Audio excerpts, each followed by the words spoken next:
On va parler d'addiction aux réseaux sociaux, il me semble, hein, pour commencer, un phénomène qui touche tout le monde, mais surtout les jeunes. Moi, en tout cas, moi, ça peut me toucher. Hein. Je sais que quand j'ai pas mon portable à côté de moi, je peux me sentir mal et pas avoir. Voilà, il m'en manque quelque chose. Alors, il y a un défi qui est lancé par une association pendant 10 jours pour débrancher les jeunes des réseaux sociaux. C'est à Chatou. Hein. Alors, ce ne sont pas que les réseaux sociaux, ce sont les écrans en général, parce que ça touche, ils essayent de toucher tous les âges, hein, des plus petits jusqu'aux collégiens. Donc, c'est une association qui existe depuis 2017 à Chatou. Elle s'appelle 10 jours pour voir autrement. Alors, pourquoi 10 jours pour voir autrement? Parce qu'en fait, c'est le temps nécessaire pour se désintoxiquer des écrans, d'après les spécialistes. Voilà.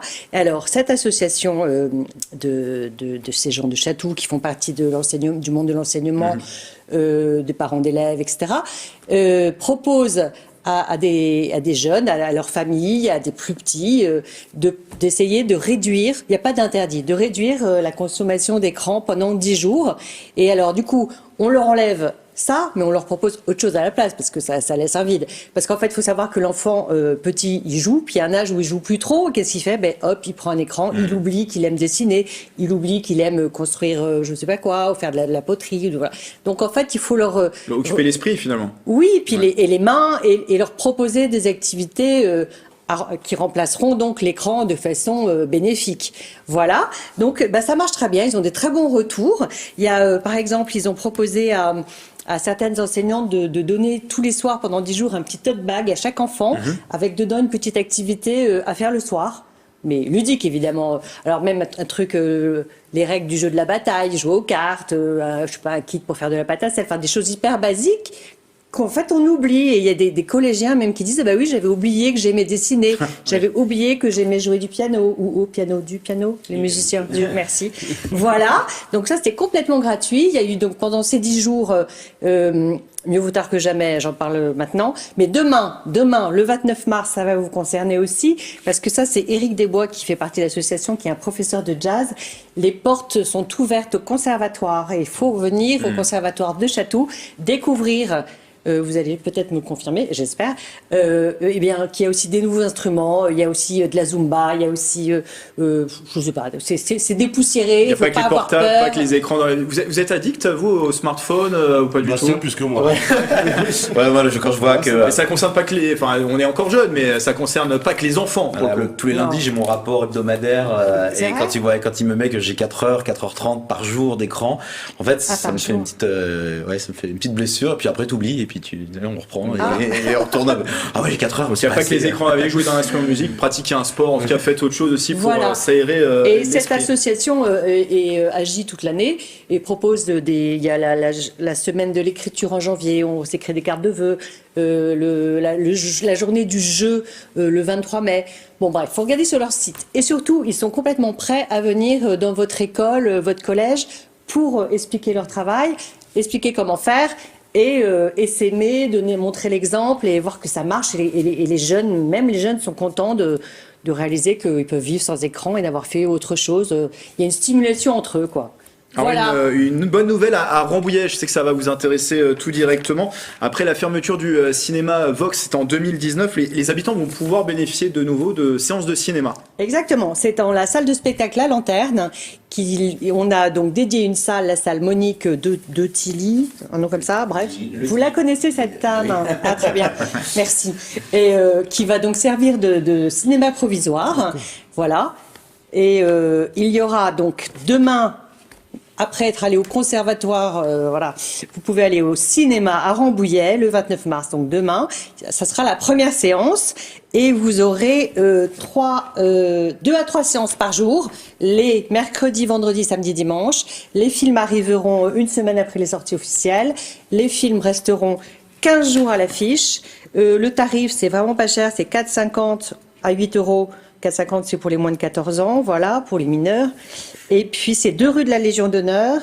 Et quoi d'autre? Alors ça sera aussi ouvert en juillet, en août, mais pas en juin. Pourquoi? Parce qu'en juin, les assos ont besoin de la place pour leur gala. D'accord. Voilà.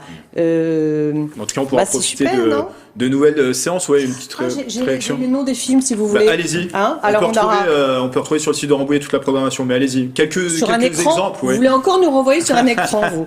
Alors je verrai toujours au visage de Jeanne Herry. Vous avez aussi Sur les chemins noirs avec Jean Dujardin, dont on a déjà parlé. Et Le Lion et les Trois Brigands, un film d'animation. J'imagine que c'est pour enfants. Hein, voilà.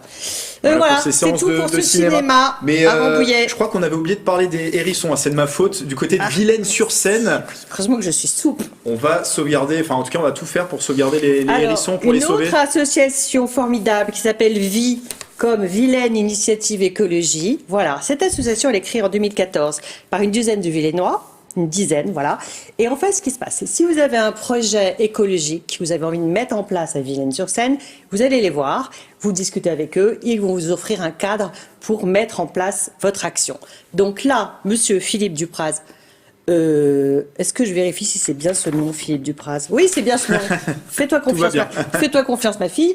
Donc lui, il en a eu marre de voir tous ces petits animaux morts sur les bords des routes et principalement des hérissons. Donc il a, grâce à lui, il va y avoir 12 panneaux. Attention, ralentissez, hérissons. Parce que les hérissons sont des animaux nocturnes, se font énormément écrabouiller. Et il faut savoir que c'est le meilleur ami du jardinier. C'est eux qui vont manger vos limaces, vos escargots, qui eux-mêmes dévorent vos salades, Grégory. Et donc, on a besoin de hérissons. Alors, ce qui est assez rigolo, c'est quand on regarde sur Internet, je parle vite parce que je sens qu'on est... Non ? Il nous reste 3 minutes. Oh, ça va.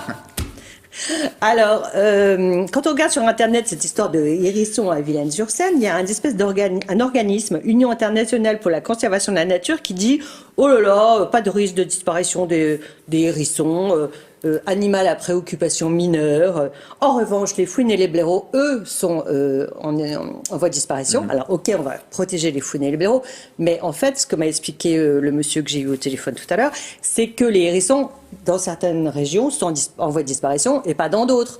Et puis, on n'est pas encore menacé d'invasion de hérissons, à ce que je sache.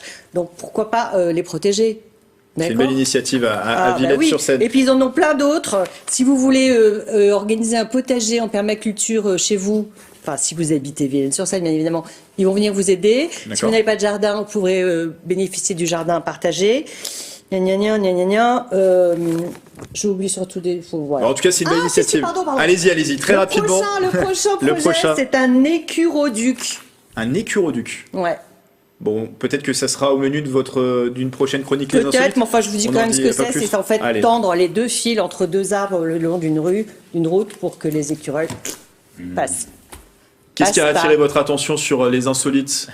C'est le cinéma de ex-Rambollitain maintenant, mais c'est le cinéma. C'est vrai que c'est quelque chose qui manquait. J'ai connu le Vox. Le cinéma de locaux. Moi, j'ai grandi à Elancourt où on avait le Ciné 7 qui est toujours ouvert. Mais du coup, c'était génial quand... Il y avait des alternatives chouettes avec Le Cratère à Saint-Arnaud. Mais c'est vrai que la plupart aussi des grands films, fallait aller jusqu'à Saint-Quentin. Et c'est quelque chose qui est dommage pour une ville qui pourrait... je pense que c'est une bonne manière de dynamiser la ville, en tout cas, et de Rambouillet. Merci Véronique. Vous revenez la semaine prochaine. Avec grand plaisir. Insolites.